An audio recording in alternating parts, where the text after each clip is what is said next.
Anda kembali menyaksikan MNC News Now, kali ini bersama saya Agus Hardiansyah. Kita ke informasi berikutnya. Pemirsa, nama Putri Chandrawati sudah ada sejak awal kasus dugaan pembunuhan Brigadir Joshua bergulir. Bahkan DNA Putri ikut ditemukan di lokasi kematian Joshua.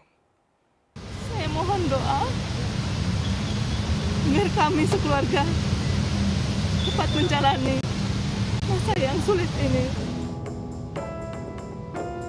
Putri Chandrawati, istri Ferdy Sambo, pada skenario awal dibangun sebagai tokoh yang menjadi penyebab tragedi pembunuhan sang ajudan Brigadir Nofriansah Joshua Huta Barat. Putri disebut sebagai korban pelecehan seksual ajudannya, hingga sang jenderal murka dan terjadilah penghilangan nyawa dengan melibatkan beberapa orang di lingkaran keluarga Sambo. Sejak saat itu Putri disebut mengalami traumatis mendalam, bahkan harus didampingi psikiater. Namun tim khusus Polri menemukan ada jejak DNA Putri Chandrawati di lokasi tewasnya Joshua di rumah dinas Kadif Propam di perumahan Polri Duren 3 Jakarta Selatan, selain DNA 4 tersangka lain. Kita juga berusaha untuk mencari sidik jari dan DNA di seluruh lokasi yang kemungkinan menjadi aktivitas orang-orang yang ditemukan pada saat pertama kali ada kejadian. Yaitu ada 5 orang, ada Ibu Putri, ada Pak Sambo, ada Kuat, ada Ricky dan Richard, serta korban Joshua. Sehingga ini dijadikan pijakan awal bagi tim sus untuk melakukan langkah-langkah penyidikan. Putri memiliki peran penting dalam kasus dugaan pembunuhan Brigadir Joshua yang didalangi suaminya. Kabar Reskrim Polri Komjen Agus Andrianto menegaskan, hanya Putri yang mengetahui penyebab pasti yang mendasari kemarahan Sambo pada Brigadir Joshua, terutama peristiwa yang diduga terjadi di Magelang, Jawa Tengah. Dan hanya kepada Putri jugalah polisi dapat menemukan motif kuat yang melatar belakangi peristiwa yang akhirnya menarik perhatian masyarakat hingga saat ini. Apakah benar motif pembunuhan tak lepas dari kasus yang hanya boleh didengar orang dewasa, seperti pernyataan Menko Polhukam Mahfud MD?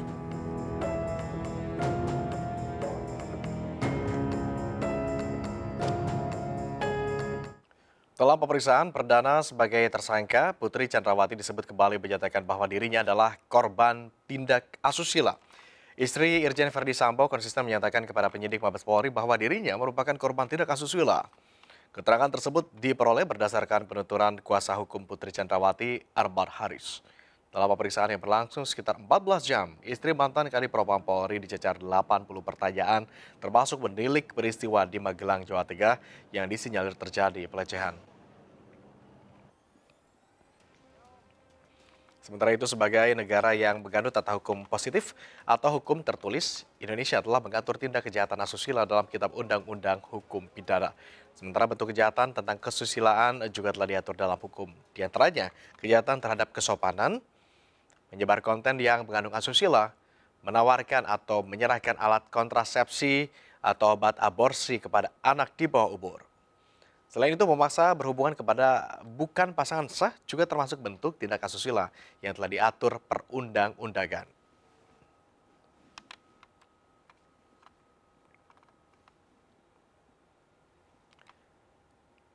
Ya, penyelesaian kasus tewasnya Brigadir Joshua hingga kini masih berjalan. Dugaan tindak pelecehan yang disangkakan di awal juga masih menjadi menyisakan pertanyaan. Terlebih istri mantan Kadif Propam Polri Ferdy Sambo, Putri Chandrawati yang juga merupakan salah satu tersangka, berkukuh bahwa dirinya adalah korban tindak asusila. Lantas benarkah tindak asusila tersebut benar adanya atau hanya upaya menutupi perbuatan melawan hukum? Telah bergabung bersama kami pemirsa melalui sambungan Zoom, ahli hukum pidana yang juga Fakultas Hukum Universitas Islam Indonesia, Pak Muzakir. Pak Muzakir, Assalamualaikum warahmatullahi wabarakatuh. Selamat sore, Pak.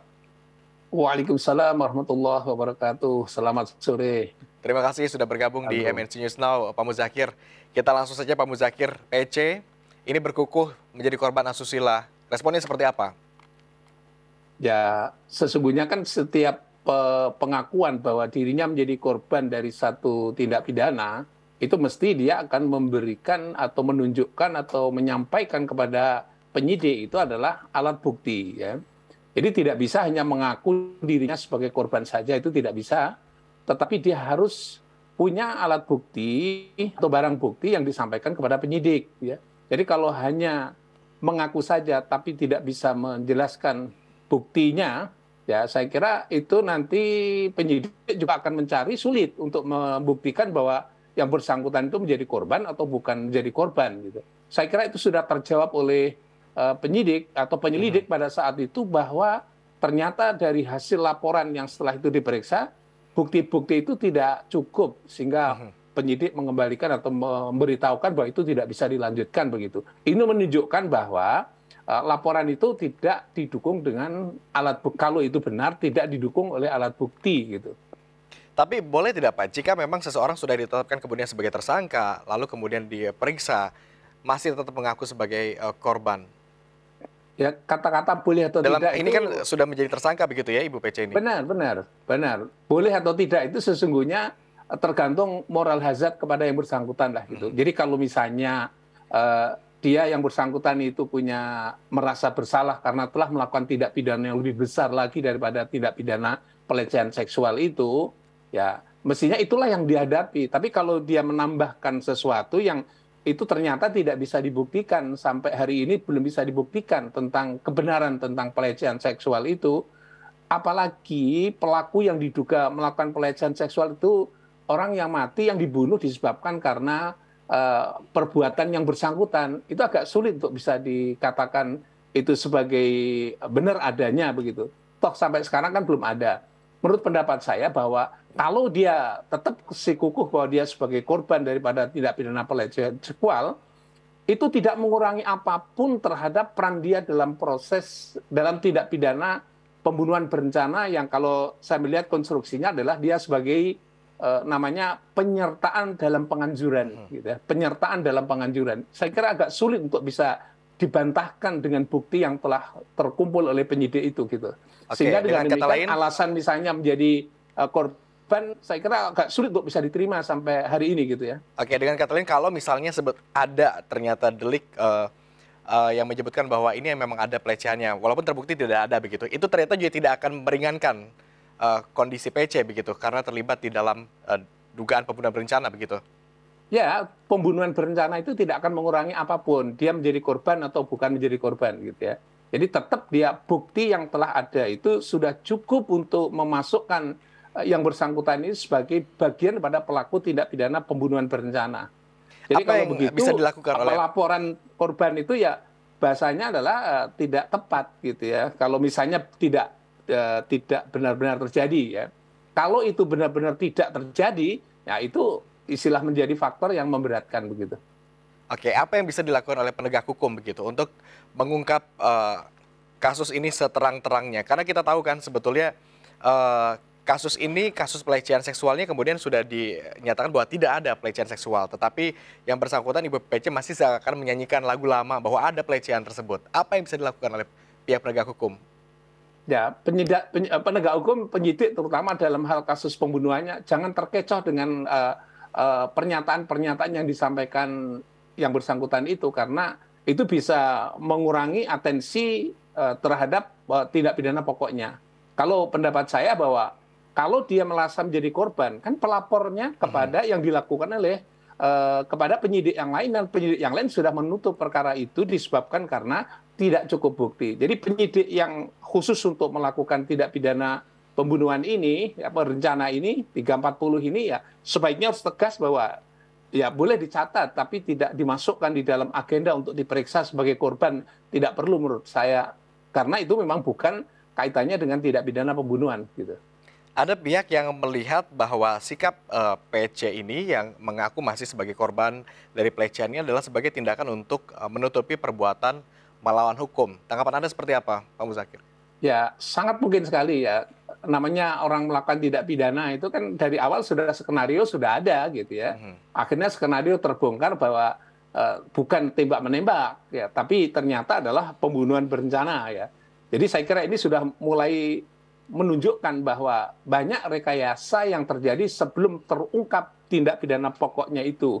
Nah, ketika tindak pidana pokoknya sudah terdeteksi, sudah disidik sedemikian rupa yang dalam bahasa hukumnya sudah mulai sempurna dalam proses penyidikannya itu, kok masih ada kata-kata dia menjadi korban dan sebagainya itu yang menjadi pertanyaannya. Nah, kalau itu benar bahwa dia lakukan itu dalam rangka untuk mengalihkan perhatian, ya itu ternyata itu kalau mengalihkan perhatian berarti bagian daripada skenario agar supaya tidak konsentrasi kepada tindak pidana pokoknya dan kemudian dia konsentrasi kepada dia sebagai korban itu gitu.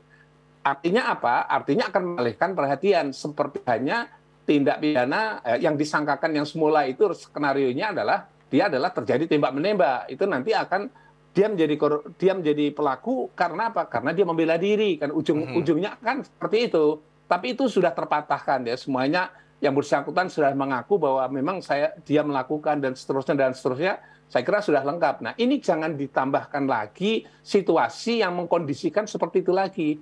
Ya, menurut pendapat saya, itu apapun yang terjadi, saya ulangi lagi, ini menegaskan kembali, tidak mengurangi sangkaan tindak pidana pokoknya, yakni adalah 340 KUHP, begitu. Jadi, kalau begitu, nanti akan ada dua kemungkinan. Yang pertama, kalau itu bagian daripada skenario obstruction of justice, berarti dia nanti akan ditambahkan pasal juga obstruction of justice. Tapi kalau itu ternyata menyebut nama orang bahwa dia adalah sebagai pelaku tindak pidana pelecehan seksual, itu bisa masuk sebagai laporan palsu. Dan yang ketiga adalah bisa juga karena namanya orang itu sudah meninggal atau mati, ya, yang dibunuh yang bersangkutan sendiri, ya, dengan konspirasi pasal 55, itu artinya apa? Yang saya melihat bahwa korban juga sudah, keluarga ahli warisnya sudah melaporkan pengaduan terhadap tindak pidana penghinaan atau fitnah tersebut. Jadi semakin sempurna sangkaannya menjadi lebih banyak begitu dengan kata lain Pak Muzakir ya. Ya, itulah bagian yang kalau dalam bahasa penyidik disebut sebagai faktor yang memberatkan dalam proses penyidikan gitu ya. Oke, kalau aksi tembak menembak sudah dipatahkan bahwa itu sebetulnya tidak ada. Kemudian tindak asusila di TKP juga tidak ada. Tapi kemudian arahnya bergeser menjadi ada dugaan pelecehan seksual ketika masih di Magelang. Ini yang jadi pertanyaan kami. Pembuktian tindak asusila menurut hukum itu seperti apa? Perlu visum atau saksi begitu atau gimana? Ya, itu tidak pidana asusilanya sampai seberapa? Karena makna tidak pidana asusila itu sangat luas ya. Jadi semua tidak ada bab delik tentang kesusilaan itu sangat luas, dari tindak pidana pelecehan seksual dalam arti ucapan, perbuatan dan sebagainya sampai pada tindakan perkosaan dan seterusnya, itu tema besarnya tindak pidana kesusilaan. Kalau hanya kesusilaan sebagai perbuatan susila, itu adalah tindakan yang hanya yang disebut sebagai melecehkan aspek kesusilaan seksual saja gitu ya. Jadi bukan pada perkosaan dan sebagainya, bukan. Gitu. Jadi istilah bahasanya dalam delik kesusilaan itu termasuk kategori yang dalam delik kesusilaan yang ringan begitu. Oke, jadi ada macam-macam begitu ya. Upaya lain yang bisa dilakukan oleh penegak hukum, mungkinkah untuk dilakukan konfrontasi antara tersangka satu dengan tersangka lainnya, dalam hal ini PC dengan tersangka lainnya, untuk menyesuaikan kira-kira, mensinkronkan masing-masing keterangan dari para tersangka? Saya berpendapat bahwa penyidik yang sekarang ini adalah menyidik tentang tindak pidana pembunuhan. Jadi kalau tidak perlu dikonfrontasi kesaksian tentang pelecehan seksual, saya kira itu tidak perlu lah. Itu nanti biarlah penyidik yang pertama yang telah menangani perkara itu biarlah dia melanjutkan itu. Tapi yang paling penting di sini ya, kalau misalnya konfrontasi atau istilah bahasanya sinkronisasi keterangan, karena besok itu mau ada namanya adalah rekonstruksi, ya mestinya yang besok dikonfrontasi itu adalah terkait dengan tindak pidana pembunuhannya. Ya. Jadi akan lihat peran masing-masing seperti apa, termasuk juga peran dari Ibu PC ini, perannya sampai sejauh mana dan sampai seberapa sesungguhnya dia punya kontribusi untuk melakukan tindak pidana pembunuhan ini. Kalau tadi konsep atau hasil analisis saya sampai sekarang ini masuk pada namanya adalah bersama-sama melakukan penganjuran. Ya. Jadi penganjuran, dia membantu penganjuran. Karena eksekusinya dia tidak masuk di dalamnya. Namanya adalah penganjuran. Bagaimana penganjuran itu dapat dikategorikan sebagai penganjuran? Pak Muzakir. Penganjuran itu adalah termasuk kategori aktor intelektualis. Ya. Aktor intelektualis itu adalah otak dari pelaku pembunuhan itu yang merancang bangun terjadinya pembunuhan dan menempatkan seseorang menjadi target pembunuhan, itulah namanya aktor intelektualis. Nah, autor intelektualis itu dalam hal melakukan tindak pidana tidak dilakukan dirinya sendiri, tapi meminjam tangan orang lain. Nah, tangan orang lain itu siapa? Tangan orang lain yang paling penting di sini adalah mungkin karena wibawa pengaruhnya, mungkin karena diberi insentif uang, atau mungkin karena cara-cara yang lain yang bisa menggerakkan orang lain untuk mau melakukan niat jahatnya, melakukan pembunuhan berencana itu gitu. Jadi itu bentuknya macam-macam. Tapi dialah desain dan autor intelektualisnya sehingga dia punya kehendak berbuat jahat untuk mematikan seseorang dan pelakunya adalah orang lain. Apakah mungkin itu pelakunya dilakukan sendiri? Mungkin juga dia berpartisipasi dalam konteks tindak pidana pembunuhan itu. Bisa gitu ya. Oke, kami coba kaitkan pinjam tangan tadi dengan upaya konfrontasi begitu. Ada kekhawatiran tidak kalau dari kacamata hukum kalau misalnya dipertemukan kemudian ada pihak yang kami katakan lebih